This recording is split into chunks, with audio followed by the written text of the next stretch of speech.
Well, I'll do my best not to have my chops get all over you. However, I wouldn't mind that because sometimes we need, you ever heard people claim that philosophies or actualization trainings or whatever are just brainwashings? Would you agree that some people need their brains washed? So today, the title of today's talk is, It's Just a Rock. Just a rock. I know, I've been around a while, I know that we have obstacles that present themselves in our lives. And sometimes we think they came from out of the blue, and sometimes we look at them and go, my God, I did that? But we end up with this obstacle that's in our life, and sometimes it's like that elephant. You really only can get through it, around it, or over it by taking one bite at a time. So the obstacle that I'm addressing today is what we in the science of mind call subjective law.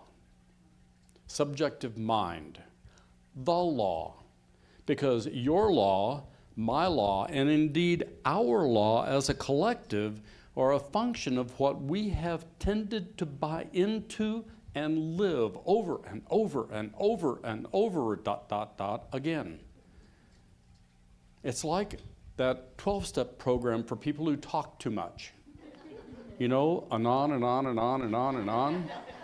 And so we do this thing, we perseverate, to use a fancy psychological term, we perseverate about these particular thoughts. Thoughts are the conclusion of thinking.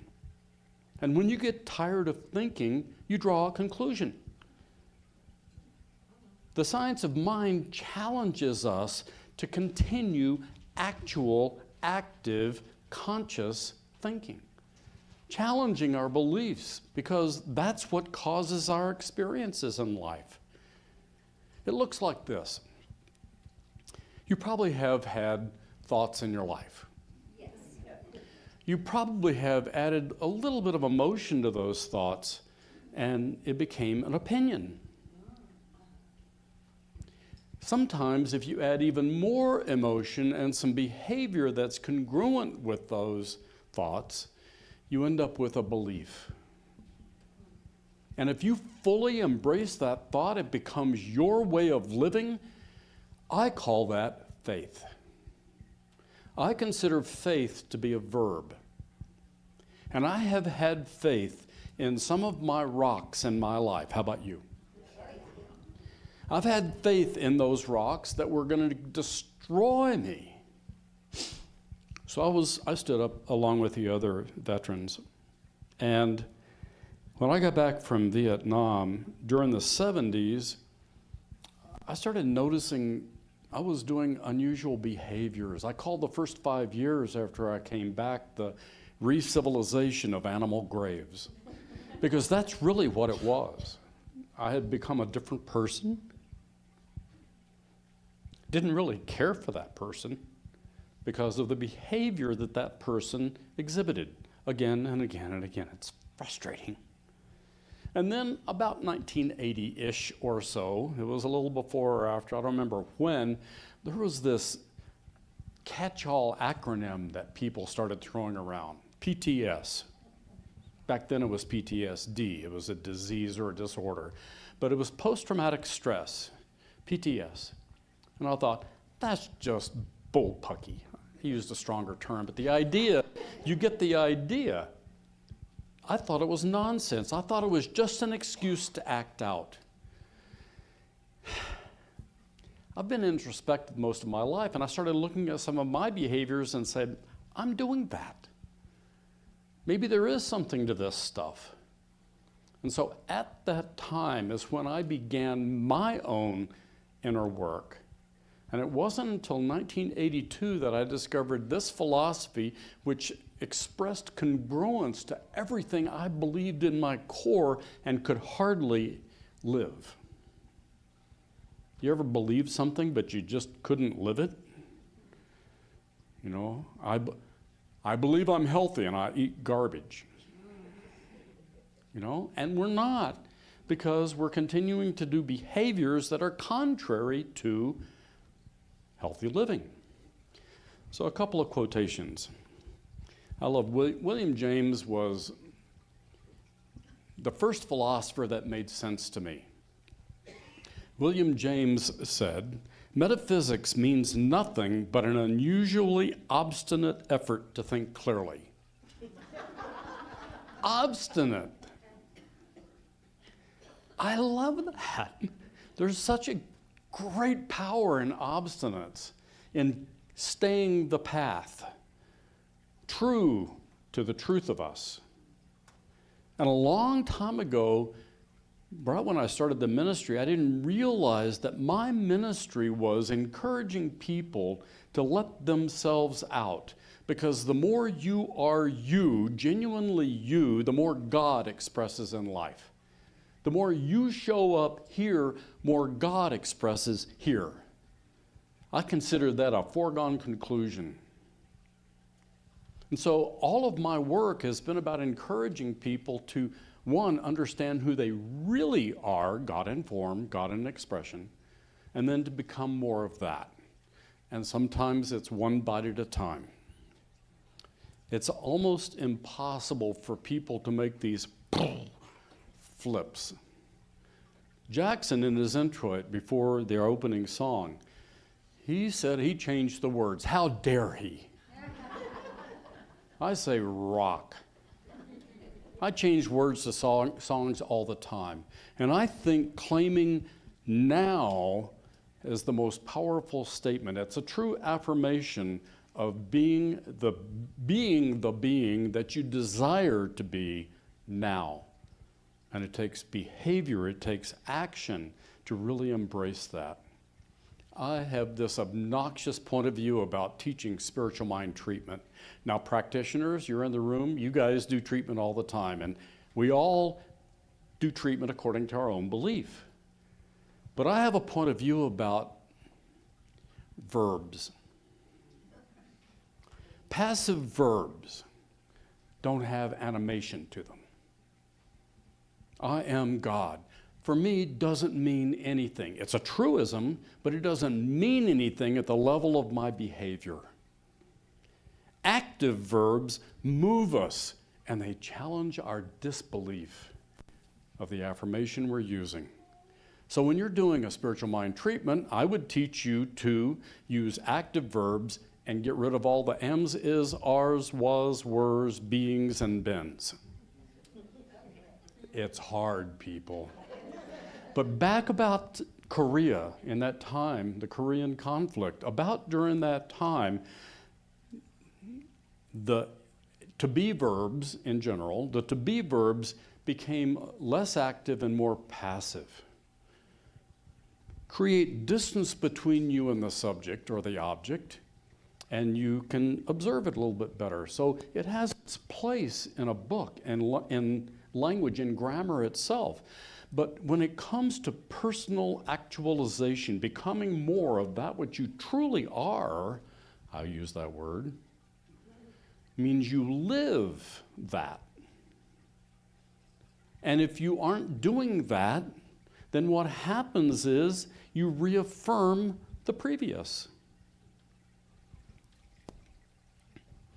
Ernest Holmes, this thing called life. Life exists in its fullness at the center of your being.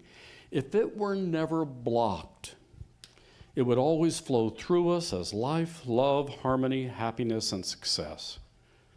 Remove the obstacle and more God gets out. That's my affirmation. It's a statement, it's a declaration, it's a dictate. Remove the obstacle. So what is your obstacle? It's going to be found in your behavior, because what you believe, whether you like it or not, it doesn't have to be a conscious belief. Unconscious beliefs are actually more positive in your expressions of living, meaning not positive as in wahoo, but positive meaning it's an affirmation of what we believe to be true, and therefore we live accordingly. It's our faith. If, however, you state an active verb affirmation, it challenges the mind with responses or reactions like, oh, nonsense. I live in abundance. Yeah, well, look at your bills. Look at your checking account. I express perfect health. I kind of look at my lab work. And so we find evidence that's contrary to the verb, the active verb. It challenges our mind to know the truth of us and to reveal in consciousness the doubt. It reveals what we do not believe to be true. And then we work on that. That's the bite you work on until you digest that. And then the next thing, use another active verb in your affirmation and then work with that. And then work with that. And then work with that. Oh, by the way, did I say this is work? That's the downside. Metaphysics is not a get-rich-quick scheme. You can't just sign a document I'm a member of, and all of a sudden, I expressed the Christ. I love everyone. Therefore, we don't need boundaries, do we? Right. So here's a key piece of information. The things that don't work in your life are reflections of your conditioning, not a reflection of who you are. The things that don't work are a reflection of your conditioning, not who you are. Anybody here have any doubts that you've been conditioned? Most of us have conditions. Conditions about what we're going to do, what we might put into a contract or not put into a contract. Conditions about our relationships. Conditions about what church ought to look like. Now, I know everybody's got an opinion about that. Believe me, I've heard all of them. And I have this condition in my mind that says, look, if you're going to hold me responsible, I'm going to make the decision. So either don't hold Reverend Tracy responsible for the outcome, or give her the power and authority to do it. But I recommend working together. Because every once in a while, one of you guys has a good idea. This really is a community. And I've watched it do this, and I've watched it do this, and I've watched it do this, and I've watched it do this. And I've watched you evolve to be more conscious every single moment of the day. That's thrilling to me. That's what this work is really all about for me. Ernest Holmes from the 1926 edition of The Science of Mind, which I frankly prefer over the 38 revised version. Everyone automatically attracts to themselves just what they are. And you may set it down that wherever you are, however intolerable the situation may be, it is just where you belong. That's your rock, folks. But it's just a rock. I mean, you look at a mountain, and somebody gets this novel idea, I think I can create a tunnel through that mountain. And that way the trains can go through that tunnel, the cars can go through that tunnel, or whatever else. And it certainly decreases, in the long run, the expense of getting somewhere or the effects of the pollution to get somewhere just by cutting straight through the mountain. Now, is it an expense to do that? Yeah, there is an expense in cutting a hole through the mountain, through some obstacle, through some rock. But Ernest Holmes also said on page 268.2 in The Science of Mind, this is one of my favorites of his, along with about half a dozen others. Every man must pay the price for that which he receives, and that price is paid in mental and spiritual coin. Change your mind, change your life. Now, if your life is just hunky-dory, exactly the way you want it, great. But I suspect even people who live in an enlightened state, whatever the heck that is, they too would like a little more better different. They want to fine-tune things. Polish your shoes, they actually look better and they last longer. polish your consciousness and your life transforms. Break out what's the jeweler's wheel thing you throw in there with sand and grit and what have you, and you end up with a polished stone? It's like that. Now, how do you know that you really believe something or don't? It's really straightforward. Look at your life. And then you know where to put the attention. You know exactly where and how often you probably need to put new attention on that. Because your attention will end up as your intention.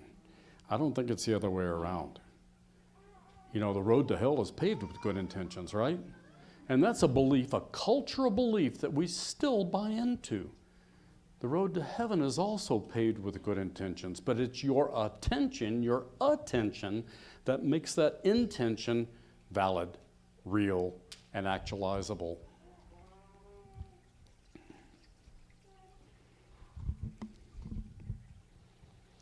So, belief drives perspective, drives perception, drives experience. And you can argue between perception and perspective leading to other end, but bottom line, belief drives where we stand in the room. I believe I'm going to speak over here. I'm simplifying the term belief now. I'm going to speak over here, and so I have a different perspective, which gives me a different perception of the room. And that causes my experience to be according to that perception, which is driven by the perspective, which is driven by the belief. Does anybody have a question about that? Well, there's a workshop right after this morning's talk. It'll start around 12, and what we're going to do is dive in and work on that. We're going to actually give you an opportunity to work. Makes it exciting, doesn't it? Yeah. Well, work is what makes things happen.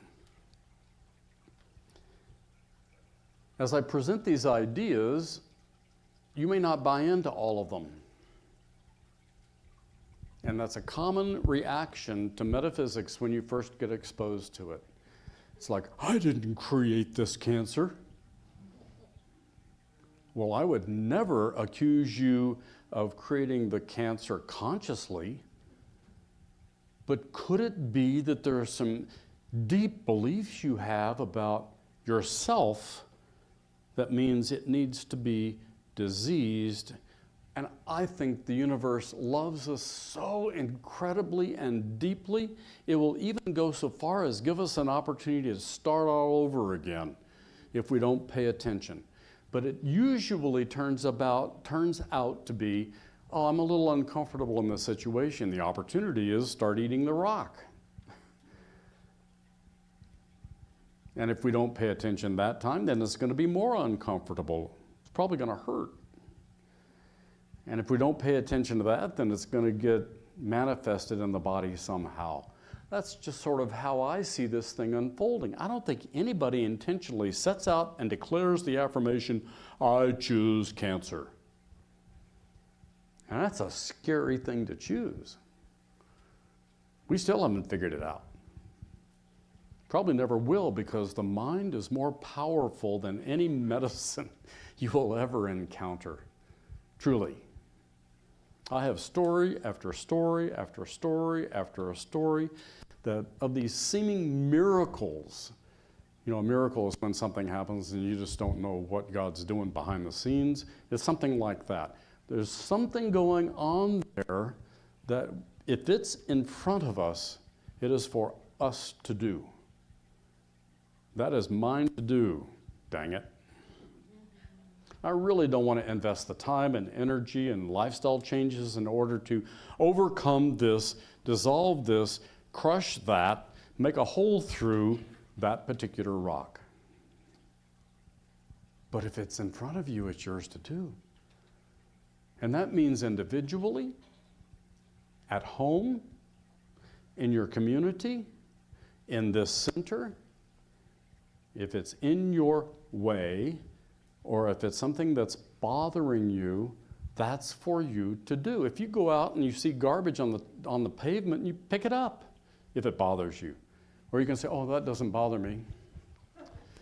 Just move on and go on with your life. And then that's called denial, which I want to share with you. I will go more into detail in the workshop. There is such a thing as psychological denial. You know, I'm not an alcoholic. I don't have a problem without drinking. I just choose the science of mind philosophy, ignoring the fact that it involves animation, it involves action. Choose the science of mind philosophy and my life will transform positively, absolutely corrected every problem that I've ever had in my life, including the ones right here in front of my face that seem to be in my way. Or some such nonsense like that. What if instead what we do is handle what's in front of us? That's the single bite. There's a book series called Wizard's Rules. And Wizard's Rules, each of the first 10 books offers a wizard's rule. And the first rule, you're going to love this, people are lazy and stupid, and they will tend to believe anything if presented to them in a believable fashion by someone in authority. That's absolutely not true, is it? Psychological denial claims something is not true that actually is. I'm not saying there is no rock. I'm saying there is a power, an intelligence, a presence within every single person here that can address that rock for what it really is. It's a seeming immovable object, yet the power, the intelligence, and the presence within me as God knows exactly what to do about that rock. It can go through it, it can go around it, it can go over it. I can crush that sucker and then walk over the rubble. Or would you rather have your excuses? See, that's the problem. I had a person come to me in counseling one time, and I slipped. I was given a nickname my second year in the ministry, Crutch Kicker Graves, because I just don't cotton nonsense. It just doesn't make sense to me. Why would we waste our time blathering on about something that doesn't work and perpetuating it? So this person says, oh, blah, blah, blah, it's terrible, blah, blah, blah. I get up and do something, whining. Now, this is like the third time she's come to me for the same issue. And she's going on through her travail again. And I said, wait a minute. I want you to think about this. That's a wonderful way to use your attention. That's a wonderful way to imagine your life. Congratulations. And her jaw dropped. Is that how you want to live your life? Well, no. Think about that. What a wonderful way to use your imagination, your attention, all of the things that happen that cause us to experience a particular thing.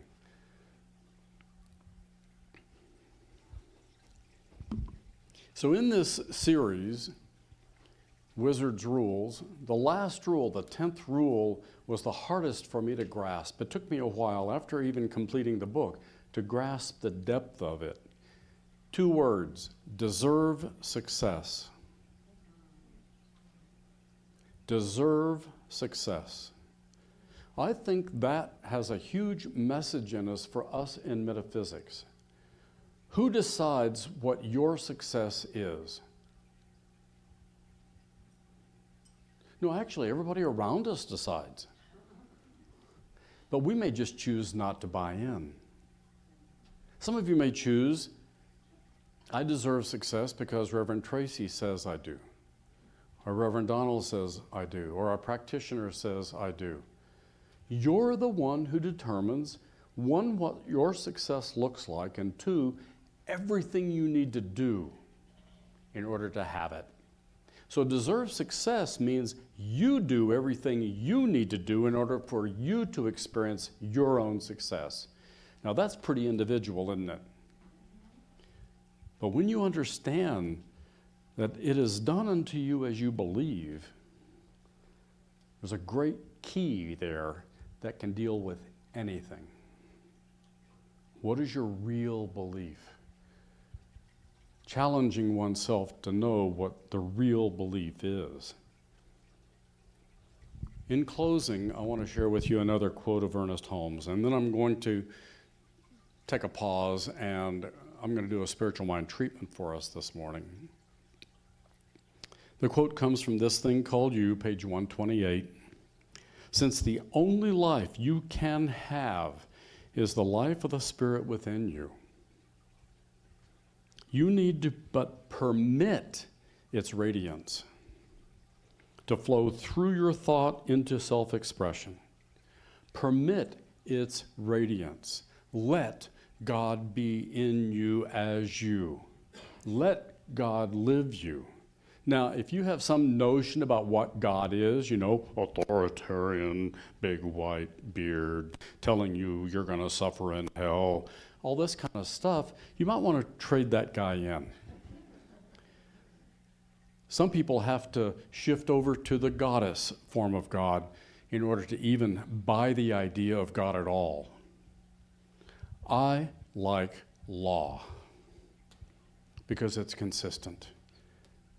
You go backpacking, you better obey nature's laws. Trust me, you will not be comfortable if you do not.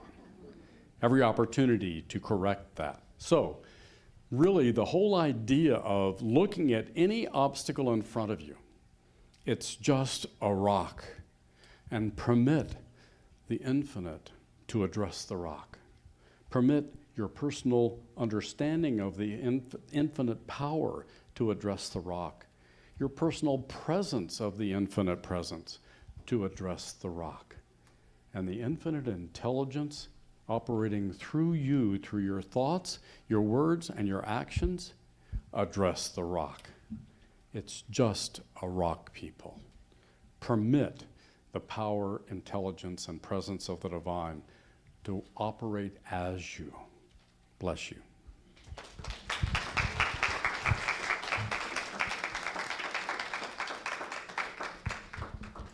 So I'm going to speak in first person because that's how we do treatments here in this philosophy, in this teaching.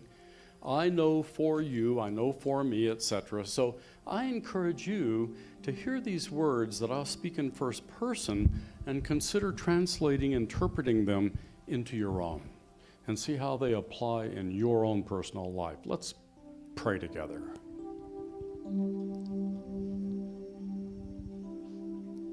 I know the one power, the one presence, the one intelligence that literally exudes through every form, every materiality, every thought, every word, every act in this thing I call life.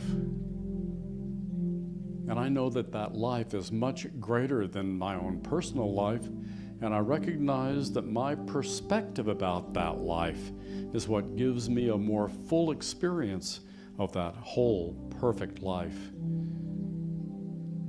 So I step into the point of view, the perspective, that God lives me, that God lives every single person in this room, that no matter the history, no matter the previous decisions, all can be new. All can change, all can evolve. Everything is possible, no exception. So I recognize that the health and well-being, mental, spiritual, emotional, physical, at its core, each of these aspects of the life that each individual lives, it expresses more fully. My experience of that expression becomes more profound, deeper, broader, further. And my vision of what's possible is not stoppable. It just expresses and expresses and expresses. So as I think on these thoughts, as I think about the infinite nature of life itself, I recognize, oh, that's just a rock. And as I remind myself about this infinite nature, I see this other obstacle and say, oh, that's just a rock. And I let myself deal with whatever is in front of me. And I let the power flow, the intelligence flow, the wholeness, the presence flow. Every moment, every breath, even as the wind blows and the rivers flow, in perfect harmony with everything around me. So as I think on this, I feel a sense of gratitude build. And it gets deeper, fuller, and a smile forms on my face. So I simply let it be. And together we affirm it by saying, and so it is.